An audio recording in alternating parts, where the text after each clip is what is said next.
Par des guerres, les Occidentaux s'emparent de certains territoires chinois et soumettent la Chine à leurs intérêts. Les guerres de l'opium sont motivées par des raisons commerciales. La Chine voulant interdire le commerce de l'opium sur son territoire, l'Angleterre voulant continuer à écouler l'opium produit dans sa colonie indienne. La première guerre de l'opium, de 1839 à 1842, oppose la Chine au Royaume-Uni. La seconde guerre de l'opium, de 1856 à 1860, est menée aux côtés du Royaume-Uni par la France, les États-Unis et la Russie. La Chine perdant les deux guerres est contrainte d'autoriser le commerce de l'opium et de signer des traités inégaux, permettant aux impérialistes de contrôler certains ports. C'est comme ça que la Grande-Bretagne obtient Hong Kong. Au début du XXe siècle, les principales zones économiques de la Chine sous contrôle impérialiste sont les concessions de Shanghai, de Canton et de Hong Kong. Les douanes chinoises, quant à elles, sont gérées par les Britanniques. Les grands secteurs comme les chemins de fer sont sous contrôle étranger. Mais le XIXe siècle, c'est aussi le siècle des révoltes populaires contre les impérialistes. La révolte des Taiping, entre 1851 et 1864, aboutit à une réforme agraire avec l'abolition des privilèges. L'égalité des sexes est décrétée. Entre 1898 et 1901, la révolte des Boxers éclate. Cette insurrection paysanne combat la présence des étrangers en Chine, leurs intérêts et les missionnaires. Mais les troupes impérialistes y mettent fin en écrasant le mouvement. En 1900, la Chine est un pays qui compte 415 millions d'habitants, ce qui représente un quart de la population mondiale. Les paysans et les personnes vivant à la campagne forment 85% de la population. Moins de 10% d'entre eux possèdent plus de 50% des terres, alors que 70% des paysans sont contraints de louer des terres. Les ouvriers sont peu nombreux. Ils sont employés généralement dans des entreprises sous contrôle étranger, comme les chemins de fer, les ports, les mines, etc. Le régime en place est un régime impérial tenu par la dynastie Qing. Il est très affaibli et discrédité.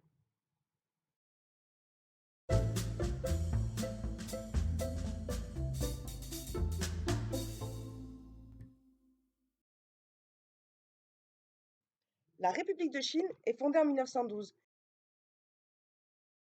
Sun Yat-sen en est son premier président. Il est aussi un des membres fondateurs du Kuomintang. En 1919, à la fin de la Première Guerre mondiale et à la signature du traité de Versailles, les vainqueurs de l'Allemagne attribuent un territoire chinois, le Shandong, au Japon. Le 4 mai 1919, 3000 étudiants manifestent à Pékin. Ils diffusent un manifeste qui proclame « Le territoire de la Chine peut être conquis, mais il ne peut être donné ». Ainsi, ils dénoncent le Japon qui vise à accroître sa domination sur la Chine. La manifestation entraîne le boycott des produits japonais et une grève générale éclate à Shanghai, ce qui paralyse l'économie chinoise. Les étudiants dénoncent entre autres les traditions, le pouvoir des mandarins et l'oppression des femmes. Ils sont favorables à la modernité et aux sciences nouvelles. Après l'instauration de la République, la bourgeoisie chinoise ne parvient pas à maintenir un pouvoir central fort. Cette décennie sera dominée par les conflits entre les différents groupes de seigneurs de la guerre. Ils sont en guerre permanente.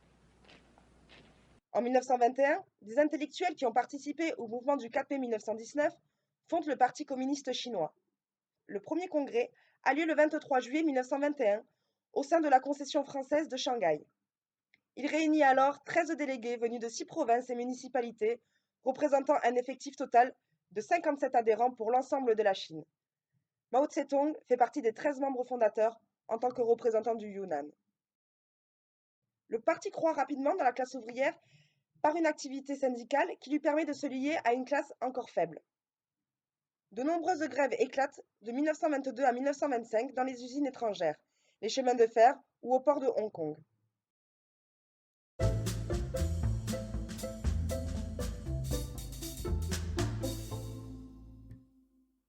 En juillet 1926, le gouvernement du Kuomintang, qui est un front anti-impérialiste dominé par la petite bourgeoisie et des franges de la bourgeoisie nationale, engage une campagne contre les seigneurs de guerre liés aux impérialistes.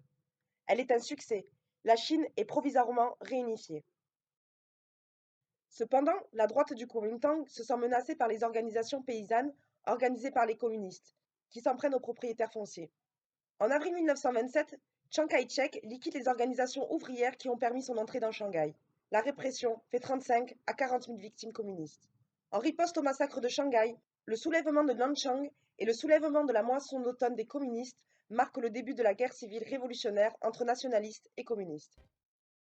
Dès 1927, Mao organise au Jiangxi une armée révolutionnaire formée de paysans pauvres et dirigée par le parti.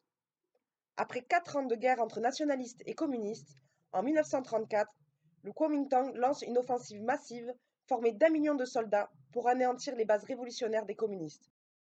Sous l'impulsion de Mao, les forces communistes, c'est-à-dire 100 000 combattants, brisent l'encerclement et entament en octobre 1934 une marche d'1 an et de 10 000 km. C'est la Longue Marche. Ce repli sauve le parti et essaime ses idées parmi les masses. Une nouvelle base révolutionnaire est établie au Jiangxi. Après ce succès, Mao est élu à la tête du parti.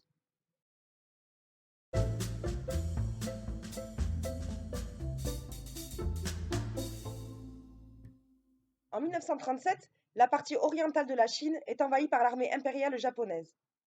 Les communistes proposent un front uni au Kuomintang. Cette tactique répond à une aspiration profonde des masses chinoises. Elle est forte au sein même du Kuomintang.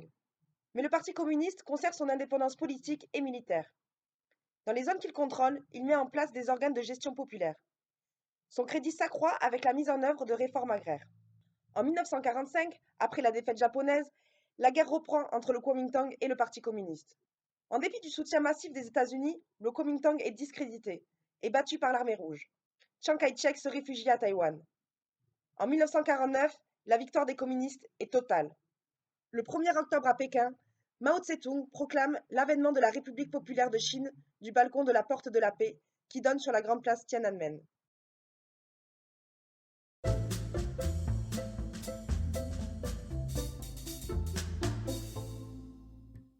Quand les communistes arrivent au pouvoir, ils n'ont d'autre conception du socialisme que celle de l'URSS. La mécanisation de l'agriculture, le développement de la grande industrie et le rôle éminent des cadres et des experts, entre autres soviétiques, au détriment des masses. Mais le PCC se divise bientôt sur l'orientation à suivre. Mao impose une politique de collectivisation qui s'appuie sur la mobilisation et l'adhésion des masses et non sur la mécanisation.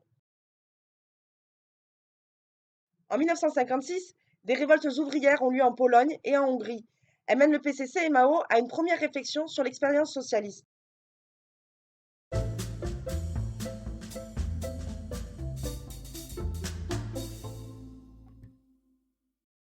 Les communes populaires doivent mettre en pratique 2 mots d'ordre économique: le grand bond en avant et la marche sur les 2 jambes, agriculture et industrie.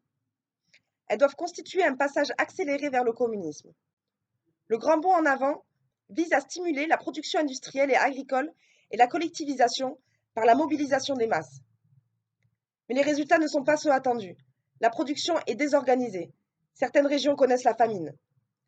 C'est un échec qui permet aux opposants à Mao de reprendre la direction du parti. Dans un même temps, les divergences s'affirment avec l'URSS, qui retire en 1960 son assistance à la Chine, ce qui aggrave la situation. Mao reconnaît alors s'être peu intéressé aux questions économiques. Après le grand bond en avant, les opposants à Mao reprennent une ligne de construction du socialisme qui mène la Chine sur la voie suivie en URSS, qui encourage le développement du capitalisme et d'une bourgeoisie d'État. Mais dès 1960, Mao critique la conception mise en œuvre en URSS. Il oppose à la charte du travail du complexe de Magnitogorsk en URSS celle de l'aciérie d'Anshon de 1960. Il lance en 1962 le mouvement d'éducation socialiste pour relancer la dynamique révolutionnaire. Au début des années 60, l'organisation du travail dans la plupart des usines est le système prévu par Liu Shaoqi, les 70 points, autrement dit, la charte de Magnitogorsk. Les règlements sont inviolables. Les innovations doivent être approuvées par des experts. Sans approbation des experts, les expériences des ouvriers ne sont pas appliquées. Les ouvriers qui passent outre l'accord des experts sont sanctionnés. À partir de 1960, la Chine critique plus ouvertement le développement adopté par l'URSS. En octobre 1961, au 22e congrès du Parti communiste d'Union soviétique, l'opposition Chine-URSS devient officielle. Le 15 juin 1963, le PCC rédige une lettre en 25 points qui critique la politique du PCUS. La rupture entre l'URSS et la Chine est totale en 1965.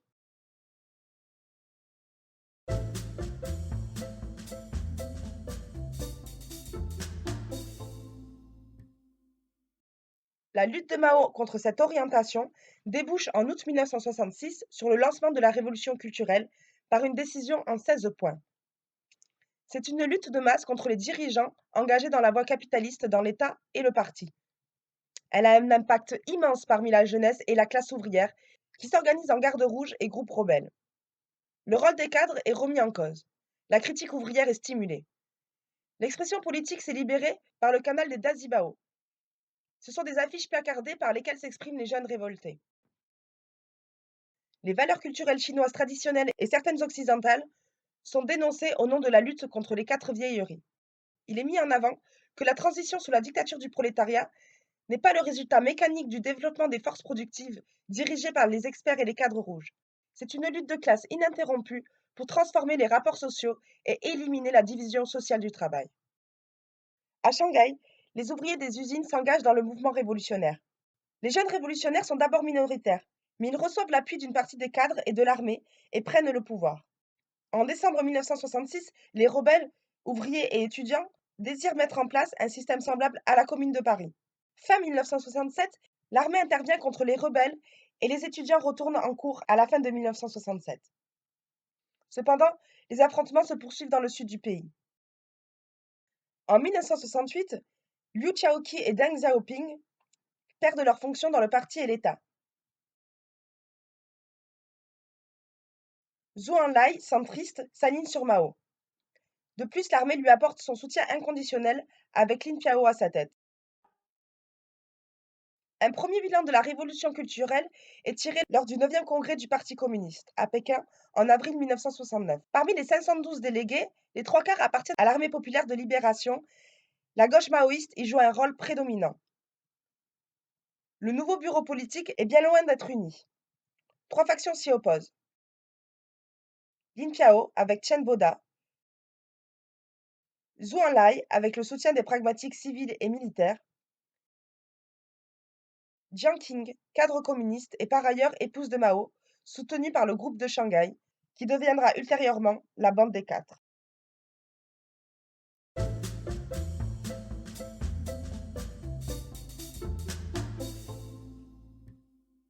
Confirmé comme successeur de Mao, Lin Piao se mobilise pour la restauration du poste de président de la République, qui avait été aboli par Mao à la suite du retrait de Liu Xiaoqi. Pour ainsi devenir vice-président et vrai détenteur du pouvoir, tandis que Mao aurait été un président idéalisé et mis sur un piédestal comme un dieu. C'est Lin Piao qui a développé le culte de la personnalité de Mao et la diffusion du petit livre rouge pour atteindre ses objectifs. Des faits, il meurt dans un accident d'avion en tentant de fuir en URSS. Entre 1973 et 1974, une campagne contre Confucius et Lin Piao est initiée. Le mouvement est dans un premier temps une nouvelle attaque contre les valeurs traditionnelles et en partie contre l'idéalisme et l'humanisme confucéen, accusés de fonder l'élitisme. À l'automne 1973, les radicaux perdent le contrôle de cette campagne et Zhou Enlai peut alors critiquer et rejeter l'héritage de la révolution culturelle. Le 10e congrès du PCC en 1973 laisse croire à une victoire définitive des maoïstes après l'échec de Lin Piao, mais en fait, c'est le retour des dirigeants capitalistes et la prise de contrôle par Zhou Enlai. Deng Xiaoping est réhabilité. Mao et la bande des quatre perdent du pouvoir au sein du parti. Ils engagent une campagne pour l'étude de la dictature du prolétariat pour essayer de relancer la révolution culturelle. Elle s'appuie sur l'étude de textes de Marx, Engels, Lénine, mais pas sur ceux de Staline.